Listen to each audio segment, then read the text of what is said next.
uma parte eu cocrio com o meu universo interno e a outra parte é canalização. Isso que você falou agora até era dos pontos que eu anotei agora aqui.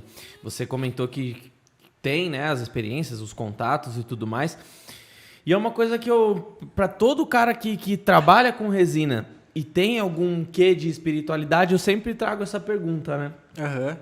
Que inclusive é uma coisa muito interessante de ser analisada, porque assim, quando a gente pensa em contato com os mentores, contato com o extrafísico, a gente sempre lembra dos mais conhecidos, né? Psicopictografia, a própria falar, que eu não lembro, é psicofonia, né?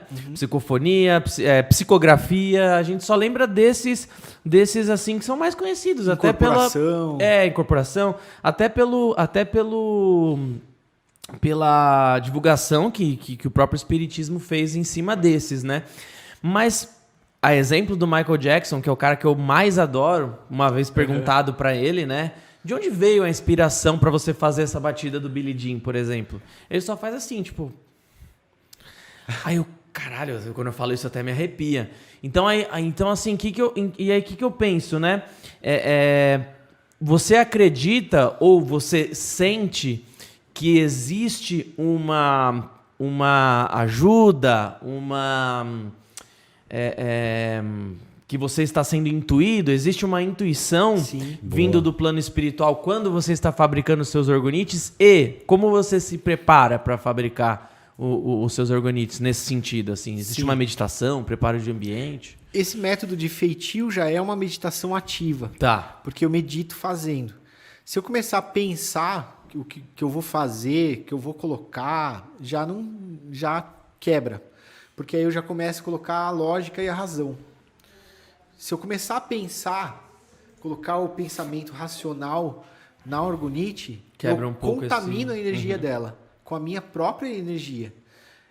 Então, o meu ateliê, por exemplo, antigamente eu convidava pessoas, vem conhecer o ateliê, aí chamava você, Rafael, chamava, né, entra aí, vamos ver, aí a pessoa entrava. Chegou um ponto que eu recebi o recado, chega, não vai entrar mais ninguém aqui. Fica na tua aí. Isso é um laboratório. Caramba. Onde você vai criar as orgonites, tudo, mas não pode ter contaminação externa. Faz sentido. De jeito nenhum. Essa comunicação foi de um mentor. Faz sentido. Você não pode mais levar pessoas para ficarem transitando no seu ateliê. Porque as pessoas trazem energia da rua, a energia delas mesmas. Você pensa, né? Os judeus, os orientais, eles têm o costume de tirar o sapato antes de entrar dentro de casa. Eu faço isso. Porque eles sabem Desde o Covid eu faço isso, não parei mais. Eles sabem que o nosso sapato carrega energia. Então, para que eu vou ficar colocando mais energia dentro da minha casa? Porque chega um ponto que a gente tem que fazer uma defumação, uma limpeza. Então, nesse ponto, o meu ateliê é como se fosse um laboratório lacrado. Só eu entro lá e só eu mexo com isso. Então, só tem a minha energia lá. Não tem mais ninguém que trabalha comigo. Bacana. Só tem alguém que trabalha comigo na parte de lixar e dar polimento. Que é a parte de finalização que dá mais trabalho. E eu até ia perguntar isso. O acabamento, ele é puramente estético ou ele tem uma função energética também? Então, como eu disse anteriormente na live, o que está dentro representa o que está fora. E o que está fora representa o que está dentro. Legal. Se isso se trata de uma orgonite, que é um instrumento de conexão, de cura, de alinhamento, de energia, para mim é como se fosse um bisturi de um médico numa operação.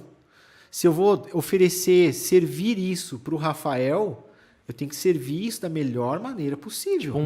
Tipo um prato, né? Uma comida. Exatamente. Faz a diferença. É um equipamento, né? Um instrumento. Então ele tem que estar alinhado. Porque não adianta nada você fazer tudo bonitinho lá dentro e fora sem acabamento. Sim. Representa a falta de cuidado que talvez você não tenha consigo mesmo. Representa a falta de cuidado que você tem com o seu cliente.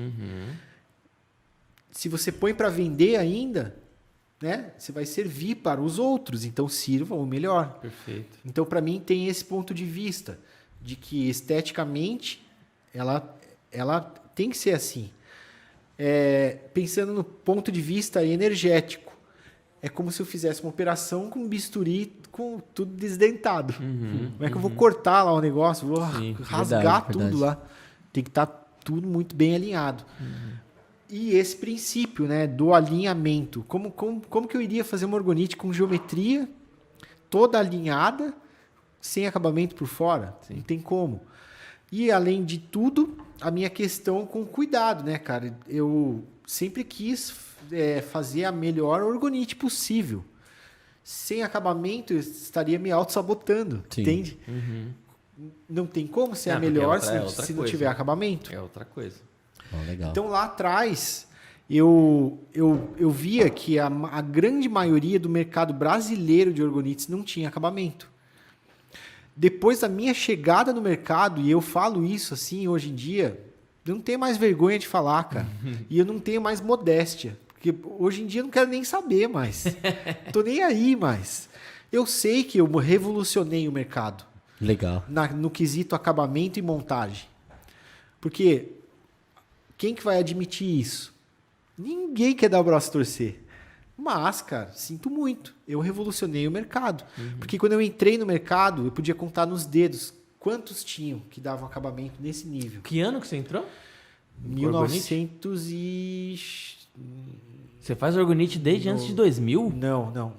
2017. Ah, tá.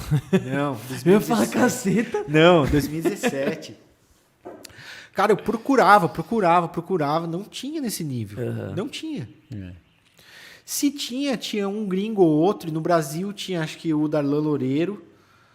E mais uns 2 ou 3, assim, no máximo. Conhece o Diego Davete? Conheço. Ele faz uns orgonites bem animais também, mas eu não sei se foi antes ou depois disso. Não acho que foi sei. depois. Talvez pode ter sido antes.